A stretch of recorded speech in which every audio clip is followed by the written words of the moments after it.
Landon, I love the profound lyrics that you found in all those songs. I think the one that you missed was probably one of the most profound songs of all that goes, "Yeah, baby, 1738." And then he decides to go into, say three things in case you didn't get it. The first time he says, "Hey," and then in case you don't know what "hey" means, he says, "What's up?" Then, just to clarify, "Hello." "Hey, what's up, hello." The perfect intro to a song. Plus, later in that song, he also teaches us the meaning of life. "In love with the money, I ain't never letting go." What a profound insight about money, the most important thing, the root of all happy.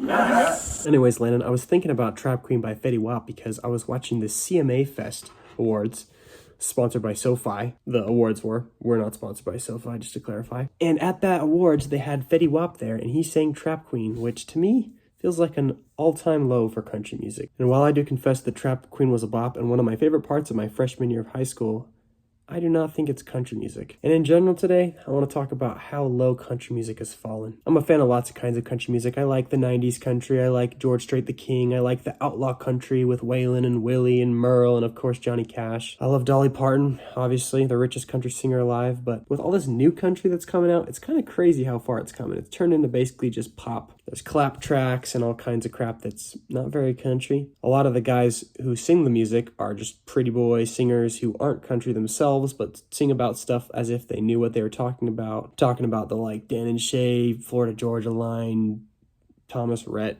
you know, all these people that just aren't country and think they are. And the line of what is country music and what's not country music is kind of blurred, and it's kind of frustrating to me. Now, I'm frustrated with all this pop, new, gay country because I like the real country music. And some of the new country I do like because it is neo-traditional or whatever you call it. And the writing is still awesome with cool lyrics, kind of like you were talking about, Landon, with all those profound songs by Pitbull. In general, though, I think we've gone too far. You take Morgan Wallen, for example, who objectively grew up kind of country. He's done the mullet and he has the flannel cutoff shirts, which, by the way, as soon as fall comes around, I'm excited to start wearing those again. But he goes from sounding kind of country to trying to become the new Post Malone, singing with Lil Durk and Lil Wayne, which those songs are kind of good, but are they country? No.